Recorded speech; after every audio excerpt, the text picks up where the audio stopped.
سے بات چیت کر کر کچھ مال دے کر تھوڑا بہت اس کو چھڑا لیا کرتے تھے. تو یہاں اس کا ذکر ہو رہا ہے وَإِن يَأْتُكُمْ أُسَارَىٰ تُفَادُوهُمْ. اگر ان لوگوں میں سے کوئی گرفتار ہو کر قیدی بنا لیا جائے، اگر ان میں سے کوئی گرفتار ہو کر تم تک پہنچ جاتا ہے تفادوہم، تو ایسوں کو کچھ خرچ کرا کر رہا کرا دیتے ہو. ایسوں کو کچھ خرچ کر کر کچھ مال دے کر تم رہا کرا لیتے ہو. یہ حکم تو تمہیں آسان لگا، لیکن مرنے مارنے والا سے جو منع کیا گیا تھا، قتل و قتال سے جو منع کیا تھا، اس سے نہیں باز آئے. وَإِن يَأْتُكُمْ أُسَارَىٰ تُفَادُوهُمْ. اگر ان لوگوں میں سے کوئی گرفتار ہو کر تم تک پہنچ جاتا ہے تو ایسوں کو مال خرچ کرا کر رہا کرا دیتے ہو. وَهُوَ مُحَرَّمٌ عَلَيْكُمْ إِخْرَاجُهُمْ. حالانکہ تم کو یہ بات معلوم ہے کہ تم کو ان کا جلا وطن کرا دینا تمہارے لیے ممنوع تھا، حرام تھا. تمہیں منع کر دیا گیا تھا کہ اپنے لوگوں کو اپنے علاقوں سے باہر نکلنے مت دینا، نہ خود نکالنا، کوئی گرفتار کرنا چاہے تو گرفتار مت ہونے دینا. تمہیں خوب معلوم تھا یہ سب، لیکن ان حکموں کو تو تم توڑتے رہے. ہاں کوئی گرفتار ہو جاتا تو اس کو پیسہ دے کر مال دے کر چھڑا لیتے. تو اب کیا ہوا دیکھیے، دو حکموں کو تو توڑ دیا، دو حکموں پر تو عمل نہیں کیا، اور ایک حکم پر عمل کر لیا کہ کوئی قیدی اور بندی بنا لیا گیا تو اس کو پیسہ دے کر چھڑوا لیا. لیکن قتل و قتال سے منع کیا تھا، اس سے نہیں رکے.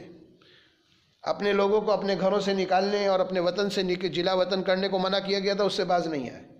تو شریعت کے ایک حصے پر تو عمل کر لیا اور ایک حصے پر عمل نہیں کیا.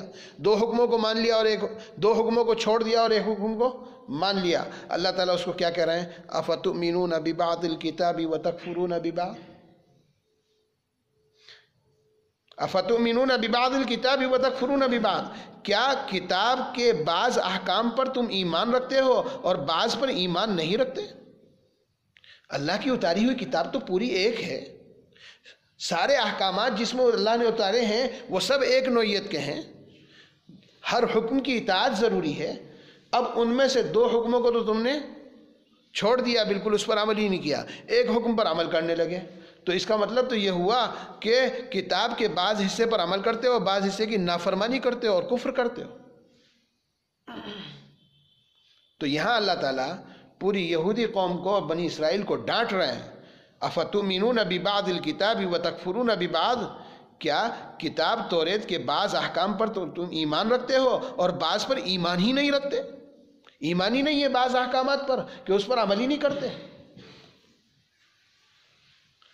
اب دیکھیے، جب یہودیوں کو پھٹکار پڑ سکتی ہے، اللہ کی طرف سے ڈانٹ پڑ سکتی ہے کہ کتاب کے بعض احکامات کو مان رہے ہو اور بعض احکامات کو چھوڑ رہے ہو، ایمان ہی نہیں ہے بعض احکامات پر، عمل ہی نہیں کر رہے ہیں، تو ہمارا حال کیا ہوگا بھائی؟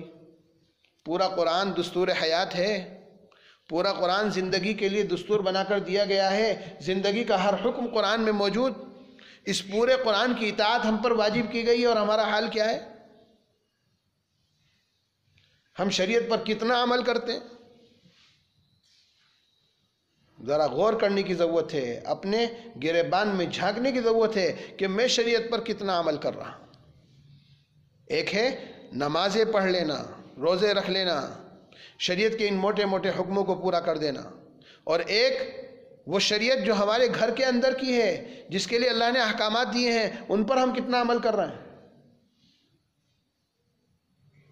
کہ اللہ نے والدین کا حق رکھا ہے. پیچھے جو آیت اس سے پہلے جلسے میں پڑھی گئی تھی، اس سے پہلے جو تفسیر ہوئی تھی، بہت تفصیل کے ساتھ والدین کا، رشتہ داروں کا، غربا کا، فقراء کا تذکرہ آیا تھا کہ ان کے ساتھ حسن سلوک کا اللہ نے حکم دیا ہے. تفصیل کے ساتھ وہ بات عرض کی جا چکی تھی اس سے پہلے کہ ہم اس پر کتنا عمل کرتے ہیں، اپنے والدین کی کتنی خدمت کرتے ہیں، اپنے رشتہ داروں کے کتنے حقوق ادا کرتے ہیں، اپنے پڑوسیوں کے کتنے حقوق ادا کرتے ہیں. اور اس سے بڑھ کر والد صاحب کا انتقال ہو گیا، اب والد صاحب کی جو میراث ہے گھر میں، جو ترکہ ہے، اس کو ہم نے شریعت کے مطابق تقسیم کیا کہ نہیں تقسیم کیا؟ بہنوں کو ان کا حصہ دیا یا نہیں دیا؟ کتنے گھروں میں اس پر عمل ہوتا ہے؟ یہ بھی تو قرآن کے احکامات ہیں سب، یہ بھی تو شریعت کہہ رہی ہے ہم سے. تو جو حقوق اللہ نے اپنے بندوں کے ہم پر رکھے ہیں، گھریلو زندگی ہم کو کیسے گزارنی ہے، اس سب کی ساری تفصیل نبی علیہ الصلوۃ والسلام نے بیان فرما دی ہے، وہ ساری ہماری شریعت ہے، سب پر عمل کریں گے تو مسلمان اور مومن کہلائیں گے۔ بعض احکامات کو چھوڑ دیا اور بعض احکامات پر عمل کر لیا، جس پر آسان لگا اس پر عمل کر لیا، جو مشکل لگا اس کو چھوڑ دیا، یہ تو یہودیوں کی صفت ہے، یہ تو بنو اسرائیل کی صفت ہے، یہ ایک مسلمان کی صفت نہیں ہو سکتی کہ وہ کتاب اللہ کے بعض احکامات پہ تو عمل کر لے اور بعض احکام پہ عمل نہ کرے۔ اللہ نے اپنی کتاب میں پردے کا حکم دیا، اب ہم اور ہماری عورتیں گھر میں پردہ نہ کریں، بے پردہ ایسی نکل جائیں، تو کتاب اللہ کے حکم کو توڑ دیا ہم نے۔ تو بہت سوچنے کی اور ڈرنے کی ضرورت ہے کہ موٹے موٹے جو احکامات ہیں شریعت کے، ان کو پوچھ کر اور معلوم کر کر اس پر عمل کرنے کی ضرورت ہے، تاکہ کتاب اللہ پر ایمان ہمارا مکمل ہو عمل کے ساتھ۔ افتؤمنون ببعض الکتاب وتکفرون ببعض، کتاب توریت کے بعض احکام پر تم ایمان رکھتے ہو اور بعض پر ایمان نہیں رکھتے، فما جزاء من يفعل ذلك منكم الا خزي في الحیاۃ الدنیا۔ اب اللہ تعالیٰ کی سزا بھی سنا رہا ہے، ایسے لوگوں کی سزا کیا ہوتی ہے جو اللہ کے حکموں کو توڑیں، بعض حکموں پر تو عمل کر لیں اور بعض حکموں کو چھوڑ دیں، اس پر عمل ہی نہ کریں۔ کہ ہم میں سے بہت سے مسلمانوں کا حال یہی ہے، بعض موٹے موٹے احکامات پر عمل کر لیا اور شریعت کے بعض حکموں کی کھلم کھلا خلاف ورزی، کوئی ڈر نہیں اس سلسلے میں، معلومات نہیں، کبھی معلوم کیا نہیں۔ اللہ تعالیٰ اس کی سزا بتا رہے ہیں، فما جزاء من يفعل ذلك منكم الا خزي في الحیاۃ الدنیا، سو اور کیا سزا ہوگی ایسے شخص کی، سو اور کیا سزا ہو ایسے شخص کی جو تم لوگوں میں سے ایسی حرکت کرے، بجز دنیاوی زندگی میں رسوائی کے، کہ دنیاوی زندگی میں تو اس کو رسوا کیا جائے گا، دنیا ہی میں رسوا کر کے اٹھایا جائے گا، رسوا کر کے مارا جائے گا اس کو۔ جو بعض احکامات کو مانے گا اور بعض احکامات کو چھوڑ دے گا، اللہ کے حکموں کو توڑے گا، دنیا میں ہی رسوائی اور ذلت اس کا مقدر بنے گی۔ یہ تو دنیا میں ہوگا انجام۔ وَيَوْمَ الْقِيَامَةِ يُرَدُّونَ إِلَىٰ أَشَدِّ الْعَذَابِ، وَيَوْمَ الْقِيَامَةِ يُرَدُّونَ إِلَىٰ أَشَدِّ الْعَذَابِ، اور قیامت کے دن بڑے سخت عذاب میں ڈال دیے جائیں گے، کہ قیامت کے دن معاف نہیں کیے جائیں گے، بخشے نہیں جائیں گے۔ جو اللہ کے حکموں کو توڑیں گے، بعض حکموں پر عمل کریں گے اور بعض حکموں کو چھوڑ دیں گے، کہ ان کا انجام کیا ہوگا؟ وہ اپنے آپ کو مسلمان سمجھ رہا ہے کہ دنیاوی زندگی میں تو ان کی سزا یہ ہے کہ رسوائی ہوگی، اور قیامت کے دن بڑے سخت عذاب میں ڈال دیے جائیں گے، کہ اتنا سخت عذاب کہ اس سختی کو دنیا میں بیان نہیں کیا جا سکتا۔ وَمَا اللَّهُ بِغَافِلٍ عَمَّا تَعْمَلُونَ،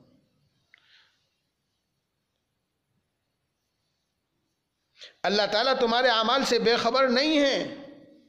وَمَا اللَّهُ بِغَافِلٍ عَمَّا تَعْمَلُونَ، جو کچھ تم کرتے ہو سب کچھ اللہ کے علم میں ہے، کتنے حکموں پر عمل کر رہے ہو، کتنے حکموں کو توڑ رہے ہو، شریعت پر کتنا عمل کیا، کتنے حکموں کو توڑ ڈالا، سب اللہ کے علم میں ہے۔ ایک ایک عمل لکھا جا رہا ہے، ایک ایک عمل لکھا جا رہا ہے، اللہ نے فرشتے مقرر کر رکھے ہیں، ہر عمل کو لکھتے ہیں، اچھا عمل بھی لکھا جاتا ہے، برا عمل بھی لکھا جاتا ہے، گناہ بھی لکھا جاتا ہے، ثواب بھی لکھا جاتا ہے، کہ یہ نیکی کا کام کیا ہے فلاں دن فلاں وقت، فلاں نیکی کا کام کیا اور فلاں دن فلاں وقت یہ گناہ کا کام کیا، سب کچھ لکھا جا رہا ہے، ریکارڈ میں سب کچھ محفوظ ہو رہا ہے۔ اللہ نے اپنے فرشتوں کو ہر بندے کے ساتھ مقرر کر رکھا ہے، ہر انسان پر ہر وقت نگراں متعین ہے، جو اس کے ہر عمل کی پوری تفصیل، پورا ڈاٹا جمع کر رہا ہے۔ قیامت کے دن پوری ریل چلا دی جائے گی، پورا ڈاٹا کھول دیا جائے گا کہ یہ کیا تھا، یہ کیا تھا۔ وَاللَّهُ بِغَافِلٍ عَمَّا تَعْمَلُونَ، اللہ تعالیٰ تمہارے اعمال سے بے خبر نہیں ہے، غافل نہیں ہے، سب کچھ دیکھ رہے ہیں۔ جب دیکھ رہے ہیں، بس گناہ سے بچنے کا سب سے بہترین نسخہ جو علماء نے بیان کیا ہے وہ کیا ہے؟ میں اس وقت گناہ کر رہا ہوں، اللہ دیکھ رہے ہیں کہ نہیں دیکھ رہا ہے، بس اس کو یاد کر لو۔ کمرے میں چاہے تنہائی میں ہو، کوئی نہیں دیکھنے والا، اللہ دیکھنے والا ہے۔ اس کا اگر استحضار ہو جائے تو 10 گناہ تو یہیں ختم ہو جائیں گے، اللہ تو دیکھ رہا ہے۔ اللہ سے شرم، اللہ سے حیا۔ اللہ ہر وقت میرے ساتھ ہیں، اللہ ہر وقت مجھے دیکھ رہے ہیں، اور اللہ نے جو فرشتے متعین کر رہا ہے وہ بھی دیکھ رہا ہے۔ گناہ کرتے ہوئے شرم آنی چاہیے، اس کا استحضار ہو، اس ذہن میں بات تازہ ہو۔ اولئک الذین اشتروا الحیاۃ الدنیا بالآخرہ فلا یخفف عنہم العذاب ولا هم ينصرون۔ ایک سزا تو کیا سنائی اللہ نے؟ جو بعض حکموں پر عمل کر دیں، بعض حکموں کو توڑ ڈالیں، اس پر عمل نہ کریں، کہ دنیاوی زندگی میں رسوائی اور آخرت میں شدید ترین عذاب ہوگا۔ اور کیا فرمایا اللہ ان کے بارے میں؟ کیا فرما رہے ہیں؟ اولئک الذین اشتروا الحیاۃ الدنیا بالآخرہ، یہ وہ لوگ ہیں کہ انہوں نے دنیاوی زندگی کو لے لیا ہے آخرت کی نجات کے بدلے میں۔ کہ آخرت کی نجات جو سب سے بڑی چیز تھی، کہ آخرت میں میں بچ جاؤں، آخرت میں میری بخشش ہو جائے، آخرت میں مجھے کوئی عذاب نہ ہو، آخرت میں مجھے جہنم میں نہ ڈالا جائے، یہ سب سے بڑی انسان کی ضرورت۔ کیونکہ آخرت میں جو زندگی شروع ہوگی پھر وہ کبھی ختم نہیں ہوگی۔ اگر خدا نہ خواستہ عذاب والی زندگی شروع ہو گئی، وہ عذاب کبھی ختم ہونے والا نہیں۔ جنت والی زندگی اگر شروع ہو گئی تو وہ نعمتوں والی زندگی کبھی ختم ہونے والی نہیں۔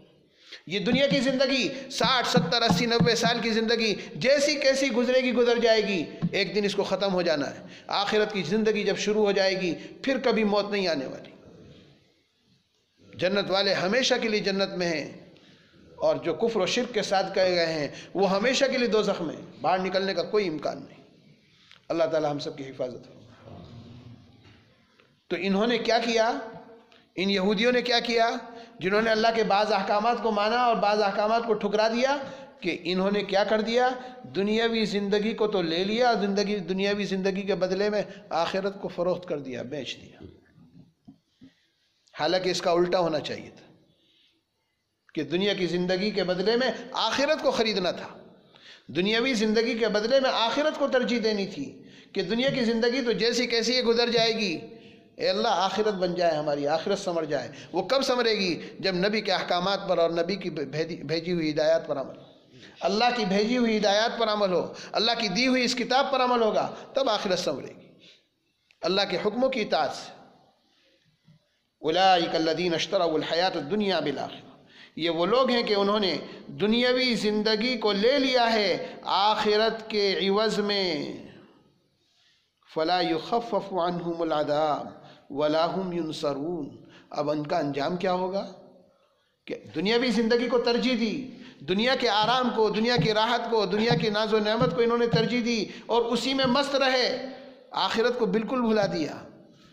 اللہ تعالیٰ ان کا انجام سنا رہے ہیں، فلا یخفف عنہم العذاب، سو نہ تو ان کی سزا میں کوئی تخفیف کی جائے گی، ان کی سزا میں کوئی تخفیف نہیں کی جائے گی، ان کی سزا کو کم نہیں کیا جائے گا، ان کی سزا کو کوئی کم نہیں کرا سکے گا، ولا هم ينصرون، اور نہ کوئی ان کی طرفداری کر سکے گا، کوئی ان کو بخشوا نہیں سکے گا، کوئی ان کی طرفداری نہیں کر سکے گا، کوئی ان کے عذاب کو ہلکا نہیں کر سکے گا، کوئی اس دن ان کے کام نہیں آئے گا۔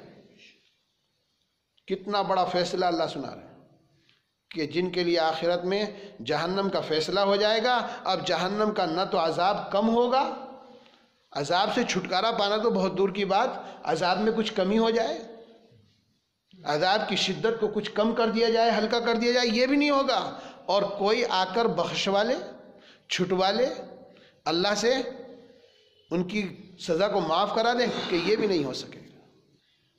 کوئی سفارش کرنے والا نہیں آئے گا، کسی کو سفارش کرنے کی اجازت ہی نہیں ہوگی۔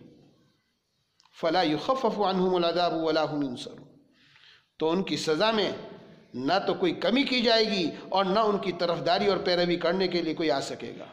اللہ تعالی ہم سب کو شریعت پر پورا عمل کرنے کی توفیق اور سعادت عطا فرمائے۔ آخر دعوانا الحمدللہ۔ سبحان ذی الملک والملکوت، سبحان ذی العزة والعظمة والهيبة والقدرة والكبرياء والجبروت، سبحان الملك الحي الذي لا ينام ولا يموت، سبوح قدوس ربنا ورب الملائكة والروح، اللهم لا أحصي ثناء عليك أنت كما أثنيت على نفسك، اللهم صل على محمد وعلى آل محمد كما صليت على إبراهيم وعلى آل إبراهيم إنك حميد مجيد، اللهم بارك على محمد وعلى آل محمد كما باركت على إبراهيم وعلى آل إبراهيم إنك حميد مجيد۔ اے اللہ ہمارے گناہوں کو معاف فرما، ہماری لغزشوں کو معاف فرما، ہماری کوتاہیوں کو معاف فرما۔ اے اللہ ہم سب کی، ہمارے بڑے چھوٹوں کی مغفرت فرما، پوری امت محمدیہ کی مغفرت فرما، اعمال مغفرت میں لگنے کی توفیق نصیب فرما، پوری شریعت کا پورا اتباع نصیب فرما۔ اے اللہ پورے قرآن پر پورا عمل نصیب فرما، ایک حکم کو معلوم کر اس پر عمل کرنے کی توفیق اور سعادت نصیب فرما۔ جن کاموں سے آپ نے رکنے کے لیے اس قرآن میں ہدایت دی ہے ان کاموں سے رکنے کی ہمیں توفیق اور سعادت نصیب فرما۔ اے اللہ ایک سنت پر عمل کرنے کی توفیق نصیب فرما، نبی علیہ الصلوۃ والسلام کی لائی ہوئی شریعت پر 100% عمل کرنے کی توفیق عطا فرما، 100% دین میں 100% داخلہ نصیب فرما۔